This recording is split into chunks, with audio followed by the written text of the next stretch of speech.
पिछले 2-3 सालों में जो फूड ब्लॉगिंग शुरू हुई है ना, तौबा तौबा। मतलब सड़क पर खड़े होकर आपने छोले कुलचे खा लिए या फिर अमृतसरी नान बनते हुए रिकॉर्ड कर लिए तो आप फूड ब्लॉगर हो गए। और इनकी देखा देखी बाकी लोगों के अंदर का जो चटोरा जग जाता है और इस सब में मक्खन और तेल को जो ग्लोरीफाई किया गया है, उफ। आपको कोई आइडिया है कि आपके पेट में जाकर ये क्या करता है? नमस्कार, मैं हूं ईशा, आप देख रहे हैं सेहत टॉक। तो चलिए आज मैं आपको बताती हूं कि ये सब कुछ आपके पेट में जाकर करता क्या है।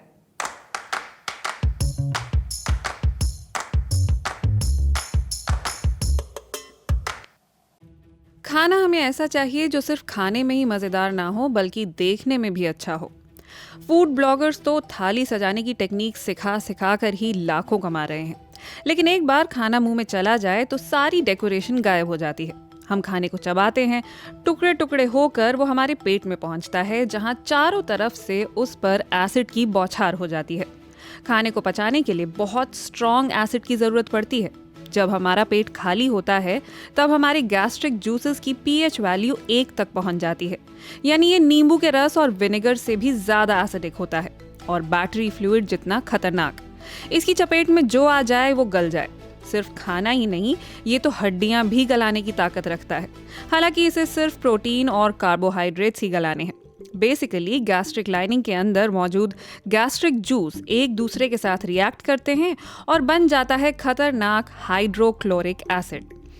पेट को खुद को भी इससे बचाना पड़ता है। इसके लिए वो अपनी लाइनिंग पर म्यूकस की अल्कलाइन परत बना लेता है।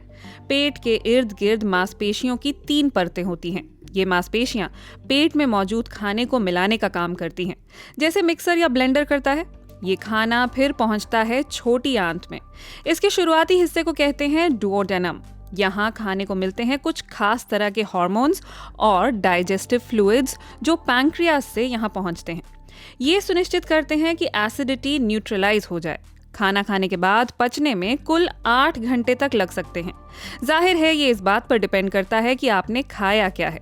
जब आप तला हुआ या बहुत मसालेदार खाना खाते हैं तो शरीर ज़्यादा गैस्ट्रिक एसिड बनाता है। कॉफ़ी और अल्कोहल से भी यही होता है। अगर आप लगातार इसी तरह का खाना खा रहे हैं तो आपके पेट का एसिड रेगुलेशन हमेशा के लिए खराब हो जाता है। ऐसे में आपको लगातार एसिडिटी और गैस की समस्या रहती है।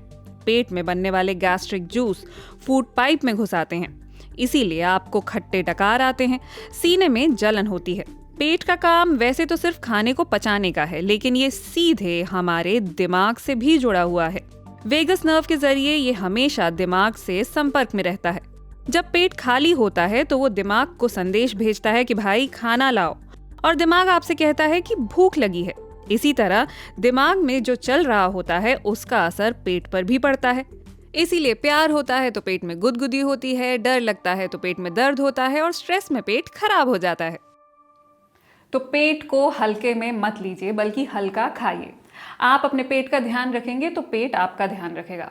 आपको जो भी छोटी मोटी तकलीफ होती है ना, वो आपके शरीर का आपसे कम्युनिकेट करने का तरीका होता है कि भाई अब भी वक्त है, सुधर जाओ।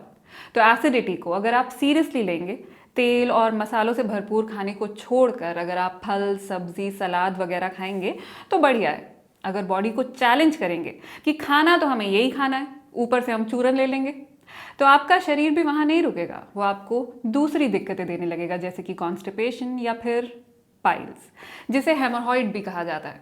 कई बार लोग कह चुके हैं कि इसके बारे में बताइए। तो ये बेसिकली रेक्टम या मलाशय के आसपास के ब्लड वेसल्स होते हैं जो सूज जाते हैं और इनमें दर्द होने लगता है। बहुत बिगड़ जाएं तो इनसे खून आने लगता है। ये 2 तरह के होते हैं, इंटरनल और एक्सटर्नल। यानी रेक्टम के अंदर की रक्त कोशिकाएं सूज सकती हैं या फिर उसके बाहर की, और इनका पीरियड्स से कोई लेना देना नहीं है। मैंने पीरियड्स वाले वीडियो के कमेंट सेक्शन में पढ़ा था, किसी ने लिखा था कि महिलाओं को पीरियड्स होते हैं, हाँ तो पुरुषों को भी तो पाइल्स या बवासीर होता है। जी नहीं, दोनों बिल्कुल अलग अलग चीज़ें हैं। पीरियड्स महिलाओं के शरीर का एक बायोलॉजिकल प्रोसेस है, कोई बीमारी नहीं। पाइल्स बीमारी है जिसका आपको इलाज कराना पड़ता है। अगर आप ओवरवेट हैं, अक्सर कॉन्स्टिपेटेड रहते हैं, पुरुष हैं, आपकी उम्र 50 से ज़्यादा है, आपके परिवार में लोगों को ये हुआ है, तो आपको इसका खतरा ज़्यादा रहता है। इससे बचने के लिए फाइबर से भरपूर खाना खाइए, यानी फल, सब्जी, दालें वगैरह।